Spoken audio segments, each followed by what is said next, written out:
There's 19 houses that actually burnt in this street. You wouldn't think that something just as simple as putting up a fence would change people's lives, but it does.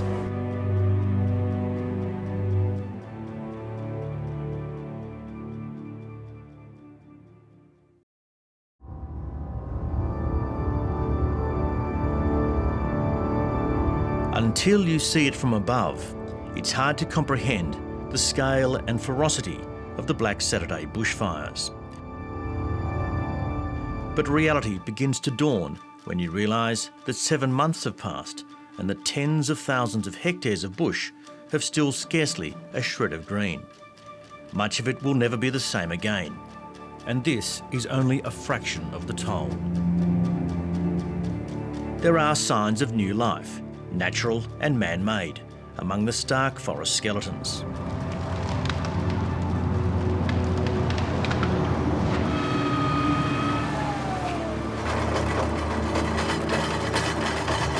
When you're up here at the moment, everything's just black, everything's the same. I mean, all right, you're rebuilding and all that, but it's still just the same thing every day, in and out. You work non-stop. I mean, for me, I leave work and I come home and start work. So it's just non-stop the whole time. Some see a haunting beauty in the blackened landscape. Many here see a haunting presence, an oppressive, constant reminder of trauma and loss. I talk a lot to psychologists and counsellors and survivors, and while I thought the level of frustration and despair was going to recede getting into spring, but the reverse has happened. People are getting frustrated with how long things are taking, the reality of life is sinking in, and they're just very low. People come along like the Blaze 8 volunteers to rebuild their fences. It lifts their spirits immeasurably. You wouldn't think that something just as simple as putting up a fence would change people's lives, but it does.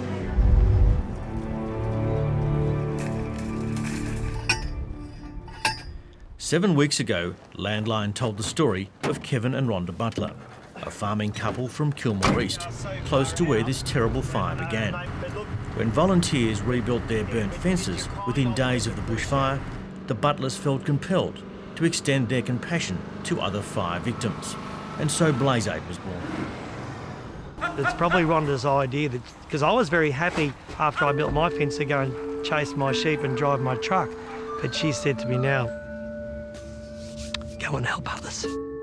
Back then, after working without a single day off in 6 months, Kevin and Rhonda Butler and the key volunteers were struggling to cope with the heavy demands of running a charity, and Kevin's farm was suffering. I was in severe straits on the farm because I had some sheep dying. I had a lot of sheep to crutch, prepare for lambing. The response by viewers was overwhelming. Within 10 days, it had been totally reversed. I had 4 shearers come into the shed when I was shearing, and they said, Kevin, get off the board, we're doing it. And they did everything. And I was absolutely, in fact now, because of the people, the overwhelming collective generosity of farming people around Australia coming down here, I'm now 4 weeks ahead of time. So I've got 300 shorn, I've got some lambs marked, they're all crutched, everything is set up. Now I can go for a nice holiday up to Gympie. The fresh volunteers included a number skilled at fencing. So I came from a farming background, even though I'm living in Manila now, and I understood what this sort of fire meant. I was involved with the Ash Wednesday fires on the assessments there, so that was part of my reasoning for coming.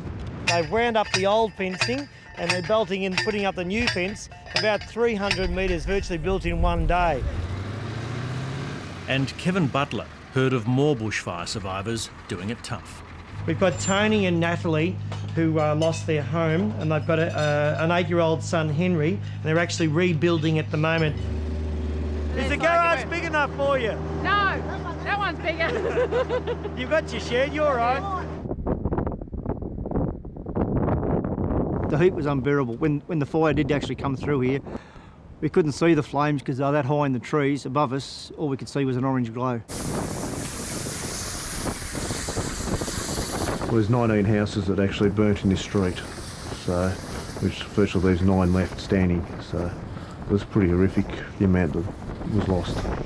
When the fire engulfed their shed and house, Bevan Gobbett, his wife and daughter, fled to their fire bunker, a buried and bricked up shipping container. They sheltered there for about 8 hours as smoke billowed through an air vent and intense heat blistered the paint on the door. Filled up with smoke on that day. We had charcoal respirators, we had water in there, we had woolen blankets in there, so we could actually manage to stop any little bit of ember or anything that actually come in. So yeah, it's nothing flash, but it does work. What sort of obligation? Though the bunker had proved an effective refuge, Bevan Gobbett was given a metaphorical grilling at the Bushfire Royal Commission. How are you applying that I should inform myself? Yeah, it still wakes me up at nights.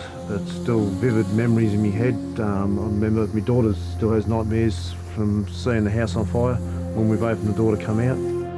It's just one of those things that you'll never forget it. It's just there forever. Survivors have found comfort in sharing their stories. That's probably the best thing. I mean, for me, I can go up and have a chat with E.G. Nat and Tane up the road and they understand what we're talking about and understand what's going on because they've got the same problems going on up at their place. So it's been really good like that. The interaction between the community, it's been fantastic. On the job, it's actually quite interesting. A lot of the time is just spent with people talking. I know the fencing is the ultimate goal, but it's interesting that as you work with them, they start to work with you, and they also start to explain what they're feeling and what this means to them. That's pretty rewarding, I might say. The last retreat, we never seen that we'd ever have to use it. We always had the plan. Blaze Aid has rebuilt the Gobbett's fences, and their new home is almost ready.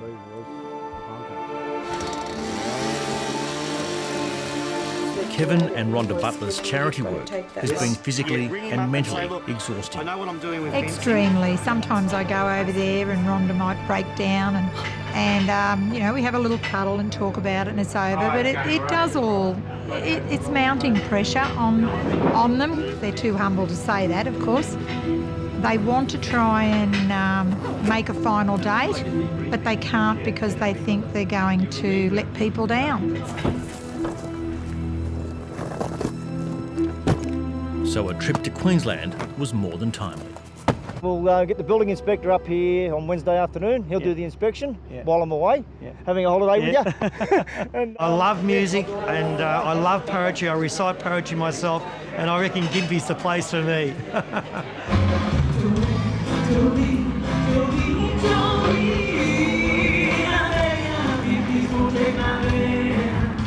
I'm just so pleased that the Gympie Muster Organising Committee and all the sponsors, Rotary and Apex and Lions, have got together and invited us up because what I have beside me are 4 families.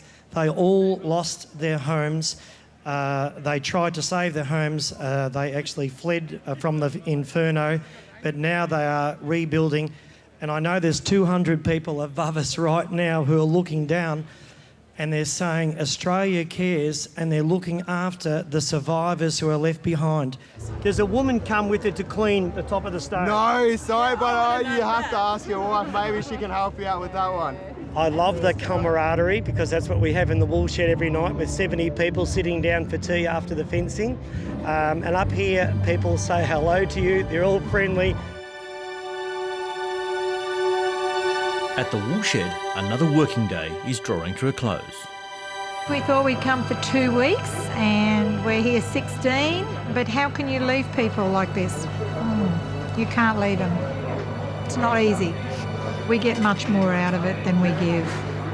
Yes, definitely. Life, I guess, is not supposed to be fair, but it's people like you who come along and just square things up so much for these people and just put so much hope back into their hearts. It was initially thought that rebuilding the fences destroyed by February's bushfires could take up to 4 years. The prodigious work of this extraordinary volunteer charity will help complete the task in less than 12 months.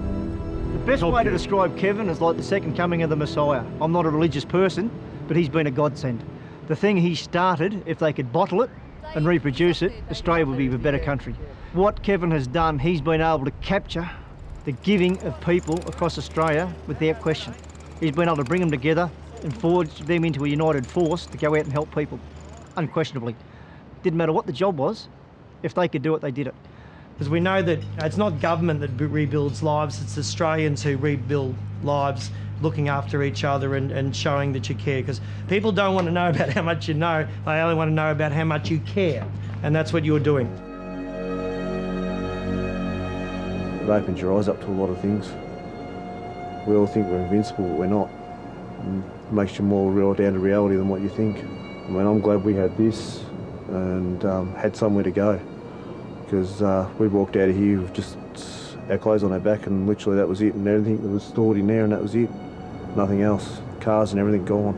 It just shows you how quick you can have material items and how quick they can disappear too. It's going to be a sad day when it ends, but I hope it never ends. Not so much I hope it ends with the job they're doing here, but the Blaze Aid itself, the whole organisation can carry over across Australia should there be another disaster or emergency where they can assist, because it gives people right across Australia from all walks of life and all ages a chance to volunteer to help someone that's in need. Because I know I will. If it's ever risen somewhere where I can go and help, I'll be there in a flash to give back what they've given me. The plan for Blaze Aid is that we put everything into shipping containers at the end of the show, and then when the next fire breaks out, and it will break out down Victoria some way or in New South Wales, that we'll be there to rebuild again on day 2. To all the 3,000 people that my wife and I and all the people have helped us have come down to Blaze Aid, the 10,000 working days and the 350 properties that we've worked on, and all the donations we've had of chainsaws and other gear to make these people feel that they're not alone in the ashes and the charcoal. It's just truly a great feeling of the great support, and thank you. Blaze Aiders, thank you very much indeed.